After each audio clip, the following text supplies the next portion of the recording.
Le gouvernement égyptien se tourne vers le secteur de l'immobilier pour attirer des devises fortes dont il a cruellement besoin après les conflits régionaux ayant frappé des sources de revenus importantes comme le canal de Suez et le tourisme.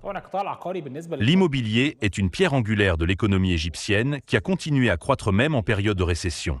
En effet, les Égyptiens achètent des biens immobiliers pour investir ou se protéger de l'inflation et de la dévaluation de leur monnaie. L'immobilier attire donc les investissements et crée des millions d'emplois.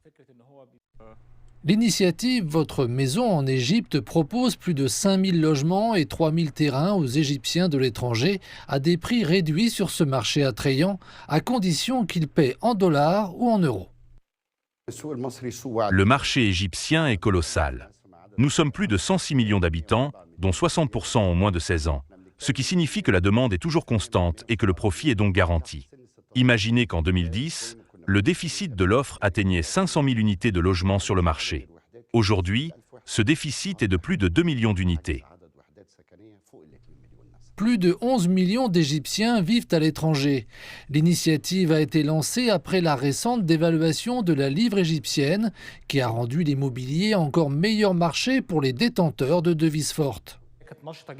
C'est une initiative très populaire qui a été testée en 2024, lorsque l'État a proposé des parcelles de terrain aux expatriés à l'étranger.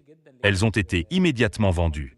Nous avons également vu l'immense terrain de Ras El Ekma vendu à 35 milliards de dollars aux Émirats arabes unis. Cela a ouvert l'appétit du gouvernement pour étendre l'idée en 2025. Bien que cette initiative ait été saluée par des experts, le secteur privé estime avoir été laissé de côté.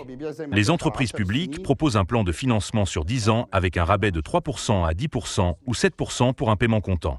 Il est évident que le secteur privé ne peut pas se permettre de vendre à ces conditions et par conséquent, les clients achèteront auprès de l'État. Cette phase de l'initiative durera jusqu'à la fin du mois de juin. En cas de succès, le gouvernement prévoit de l'étendre au secteur privé.